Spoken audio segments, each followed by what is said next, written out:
యెహోవా, నా మాటలు చెవినిబెట్టుము, నా ధ్యానము మీద లక్ష్యముంచుము.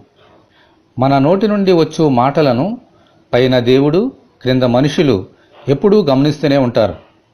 ఆ మాటలను మనము కూడా గమనిస్తూ ఉండాలి. విస్తారమైన మాటలలో దోషము ఉండక మానదని లేఖనము బోధిస్తోంది. అలాగే మన మాటలు కృపాసహితముగా ఉండాలని కూడా బోధిస్తోంది.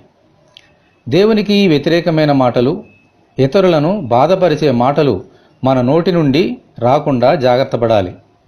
అప్పుడే మన నోటి నుండి వచ్చు స్తుతులు, ప్రార్థనలు ఆయన అంగీకరిస్తారు. అలాగే దేవానాత్రములు దేవుని వాక్యమును ధ్యానించినప్పుడు మన యందు లక్ష్యముంచి దేవుని వాక్యములో లోతైన అనుభవంలోనికి నడిపిస్తారు. ఇటువంటి కృప కొరకు మనమందరము దేవుని ప్రార్థన చేసుకుందాము.